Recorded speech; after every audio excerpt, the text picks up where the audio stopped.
macet, kadang nunggunya lama yang 54. Biasa sebenarnya ya, cuman kalau angkot ya macet mungkin ya. Yang saya rasain ketika naik angkutan umum kurang layak untuk jalan ya.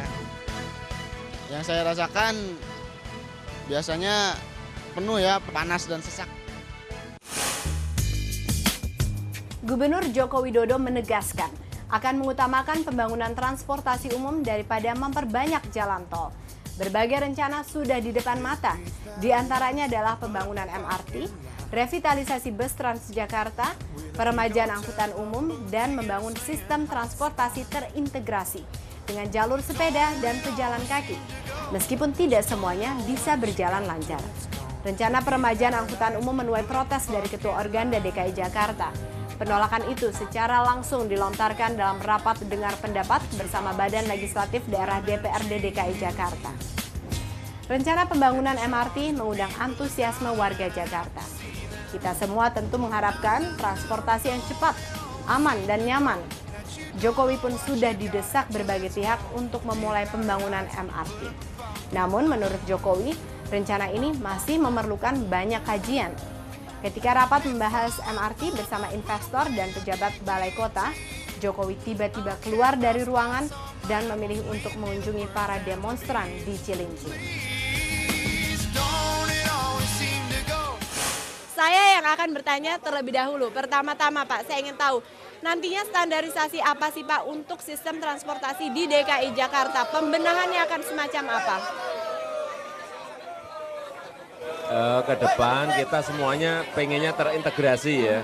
Dari mulai kereta api, nantinya ke kereta bawah tanah atau MRT, kemudian monorelnya, kemudian busway-nya, kemudian Kopaja Metro Mini-nya, kemudian angkotnya, kemudian ojeknya, semuanya terintegrasi dalam sebuah desain makro transportasi Jakarta. Pengennya seperti itu, semuanya terdesain.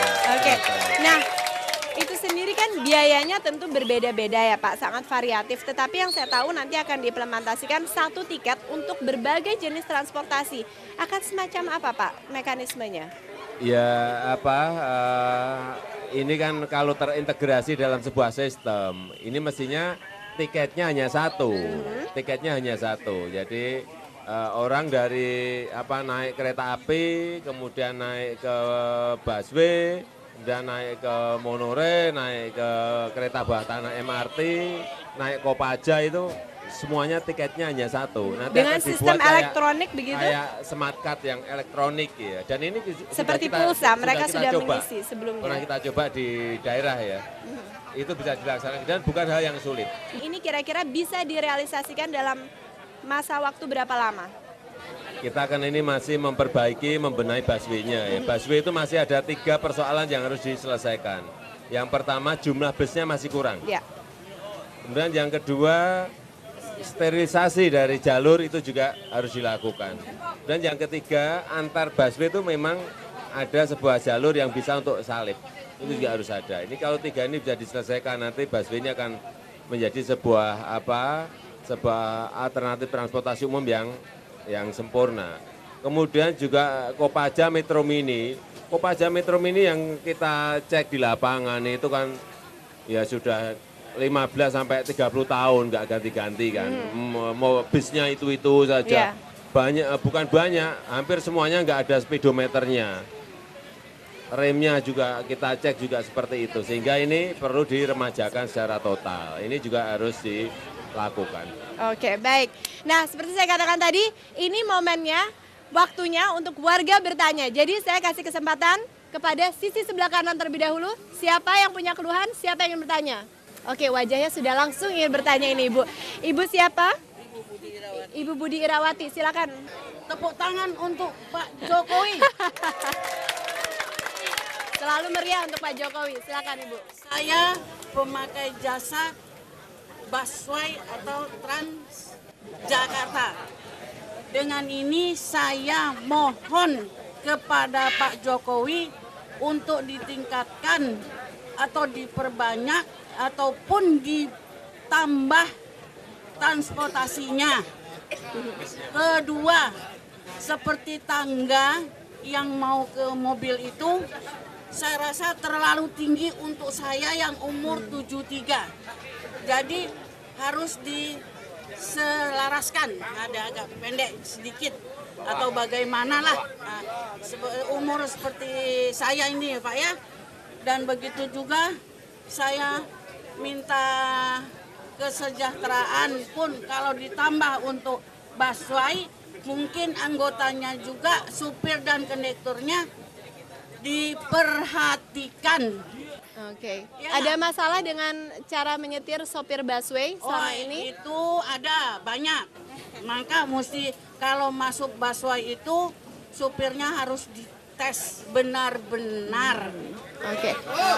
Oke, baik Ibu. Terima kasih. Kita kasih kesempatan juga yang lain dan Bapak Jokowi akan menjawab 3 pertanyaan Ibu tadi ya. Terima kasih Pak Joko. Assalamualaikum warahmatullahi wabarakatuh. Waalaikumsalam warahmatullahi wabarakatuh. Baik Ibu, Bapak silakan langsung saja dijawab. Ya memang busway yang sekarang memang masih banyak kekurangan. Jadi Ibu tadi betul, kita masih kekurangan busway itu 1.200 bus, masih kurang. Tapi nanti insya Allah nanti Januari akan ada tambahan 200 bus. Kemudian bulan Juni akan datang lagi kira-kira hampir 600 bus. Sehingga nanti kalau sudah ada tambahan itu akan kelihatan yang disampaikan Ibu tadi bahwa kekurangan busnya akan terpenuhi. Sehingga tidak Harus terlambat menunggu ya. sejam, Ya, 1,5 jam begitu ya. Karena saya pernah mencoba juga Ya. di busway nunggu setengah jam, nunggu 1 jam. Sehingga dengan tambahan ini nanti semua penumpang bisa terangkut dengan cepat. Oke. Dan mengenai pintu itu teknis nanti akan kita Jadi sesuaikan. fasilitas akan Iya. ditambah untuk mereka yang mungkin sudah senior, Iya, sudah betul. tua dan juga ataupun cacat begitu Iya ya betul, Pak karena ya. memang akses untuk siapapun ke dalam bus atau keluar dari bus itu memang harus sesuai, harus nyaman. Oke. Nah, kemudian lagi kesejahteraan sopir busway karena ini juga menyangkut Ya. tingkat keselamatan para penumpang Nanti akan busway-nya. juga kita musyawarahkan dengan operator-operator yang ada. Oke. Iya. Karena memang kalau kesejahteraan sopirnya tidak terpenuhi, yang terjadi adalah nanti memang kebut-kebutan. Iya. Kemudian juga tes untuk sopir busway-nya memang Harus ini diperlukan ditingkatkan harus lagi. karena ini menyangkut keselamatan orang-orang yang dibawa, sehingga Oke. tes itu sangat diperlukan sekali. Baik, baik. Nah, sekarang saya akan kasih kesempatan lagi ke sisi sebelah kiri. Mbak siapa namanya? Berdiri, Mbak. Nama saya Nurulaini. Nurulaini, silakan. Saya sebagai masyarakat Jakarta juga keberatan karena masuk ke peron juga kita bayar lagi Pak. Gimana itu Pak masalahnya? Iya. Oke, terima kasih Mbak Nurulaini. Silakan langsung dijawab saja, Pak. Ya ini kan peron ini karena apa? Amanah dari Perda, dari peraturan daerah. Jadi gubernur itu hanya melaksanakan sebuah peraturan daerah. Ya nanti kalau memang masyarakat keberatan seperti itu, sampaikan secara tertulis. Nanti kita akan revisi di perdanya supaya kalau perlu ya gratis agar tidak memberatkan masyarakat. Baik, baik. Terima kasih. Dan pemirsa, kita masih akan berlanjut tentunya masih dengan gebrakan Jokowi dan nanti siapapun yang berada di Terminal Kampung Rambutan ini bisa bertanya langsung tentang keluhan mereka terhadap transportasi DKI Jakarta. Kami akan segera kembali. Kalau masalah transportasi apa keluhan? Sempit dan berdesak-desakan.